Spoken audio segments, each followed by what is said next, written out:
أهلا وسهلا فيكم بهالفيديو الجديد. رح نعمل اليوم وصفة شوكولا من أسهل وأطيب أنواع الكيكات، هشة وطعمتها عن جد غرام. تابعوا معي الفيديو للآخر ويلا نشوف المقادير وطريقة التحضير. بالبداية عندي صينية الفرن قطرها 40 ب30. رح أدهنها بملعقة صغيرة من الزبدة. راح أدهن كمان الأطراف، راح أدهنها بشكل جيد بحيث تغطى كلها بالزبدة بهذا الشكل. وعندي ملعقة كبيرة من الطحين، راح بطن الصينية بالطحين بهذا الشكل.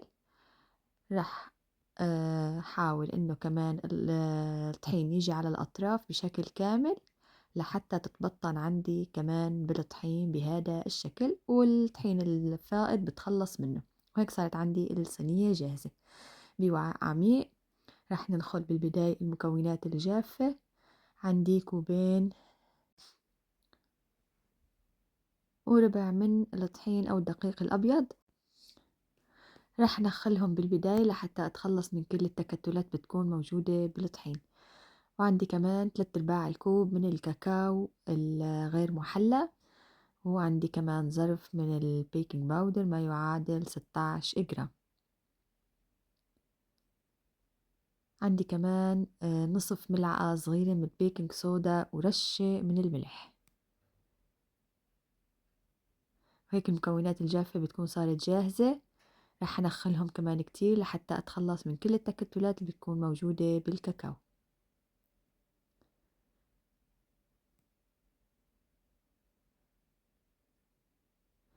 عندي كوب ونص من السكر.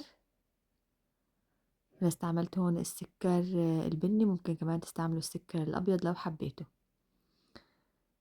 وراح أخلط المكونات الجافة كتير منيح لحتى يختلطوا كتير منيح مع بعض. هيك صارت عندي المواد الجافة جاهزة. بكسرول أو بطنجرة صغيرة نزل تقريبا 75 جرام من الشوكولا، وملعقة ونصف من القهوة سريعة الذوبان، وراح نزل كمان 150 جرام من الزبدة. الزبدة راح تعطيني طعم كتير طيب لهي الوصفة. وعندي كمان كوب من الماء، راح احطهم على النار لحتى يغلوا. راح نكمل كمان باقي المكونات السائلة. عندي نصف كوب من الحليب، نصف كوب من اللبن، وعندي كمان 3 حبات من البيض، وطبعا ملعقة صغيرة من الفانيلا السائلة أو ممكن تستعملوا البودرة لو حبيتوا. راح أخلط كمان هاي المكونات كتير منيح مع بعض. راح تحسوا إنه الخليط راح يكون تقيل، بس ما تخافوا أبدا لأني راح نصب فوقه الخليط الساخن أو الخليط السائل التاني. بس لازم نتأكد إنه البيض اندمج عندي مع الطحين لحتى ما ينطبخ لما نزل عليه المواد السائلة التانية. شايفين هيك قوامه تقيل، هيك صار جاهز لحتى نزل عليه المي والزبدة. شوفوا كيف الشوكولا والزبدة دابوا عندي كتير منيح. راح نزل كل الخليط مباشرة فوق الخليط، خليط الكيك، وراح بلش بالمضرب اليدوي قلب شوي شوي.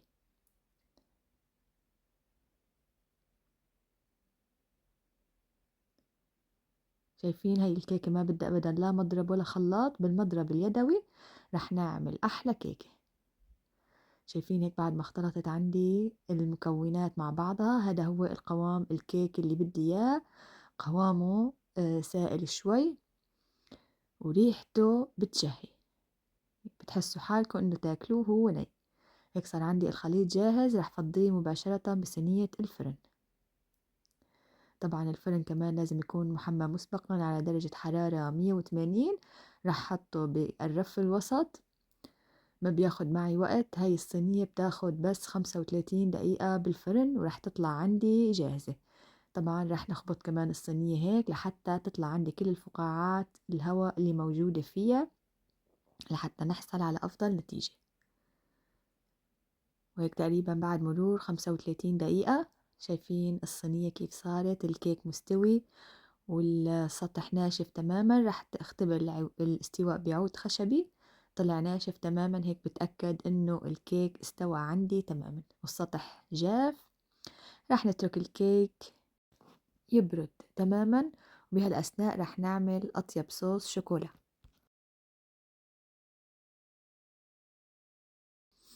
عندي هون 3 أكواب من الحليب السائل،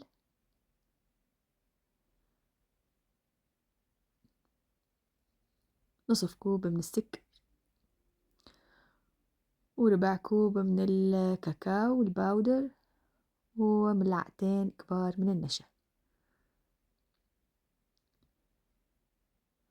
راح نحرك هاي المكونات مع بعضها على البارد لحتى تختلط عندي ويدوب النشا، وراح حطهم على النار لحتى يغلي الخليط ويصير سائل بهذا الشكل. عندي كمان تقريبا ملعقتين كبار من الزبدة و70 جرام من الشوكولا. راح تعطيني الزبدة راح تعطيني لمعة وطعم، والشوكولا راح تغني طعم الشوكولا لهذا الصوص. عندي كمان إضافة إذا بتحبوا بندق، ممكن كمان تستغنوا عنه، بس كمان راح يعطي قوام حلو.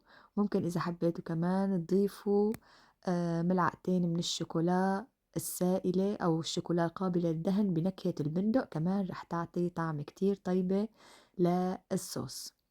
ومباشرة هو وسخن راح نزله فوق الكيك. طبعا الكيك هون تقريبا عندي برد أو دافي.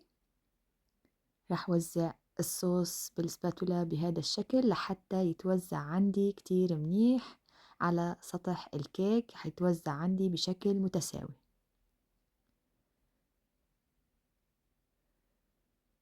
شايفين المنظر وقوام الصوص كتير حلو، والشكل ولا أحلى، والريحة كمان كتير بتشهي. هيك صار عندي جاهز، رح نتركه كمان لحتى يبرد ويتماسك، وبعدين رح نزينه ونقدمه مع بعض. تقريبا بعد ما برد عندي وتماسك رح نقطعه. طبعا انتو بتحبوا او بتتحكموا بشكل القطعة، بتكون ياها مستطيلة او مربعة، طبعا حسب الذوق. انا قطعتهم هون لمستطيلات صغيرة بهذا الشكل.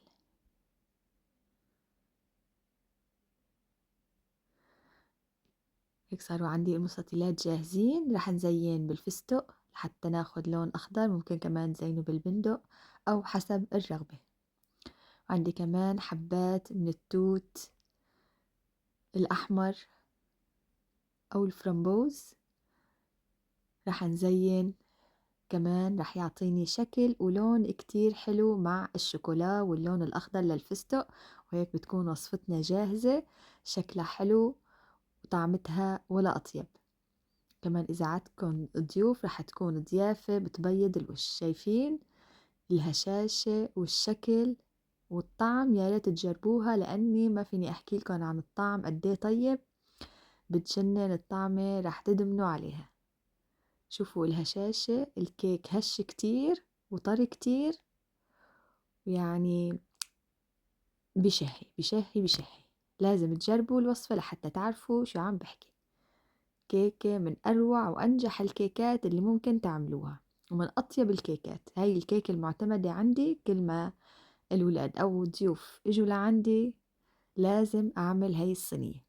وهيك بكون وصلنا لختام وصفتنا لليوم. بتمنى إذا حبيتوا هالفيديو وهالوصفة تدعموا الفيديو بلايك، واللي عم بيشوفني لأول مرة يشترك بقناتي ويفعل زر الجرس ليوصله كل جديد. وبشوفكم بفيديو جديد.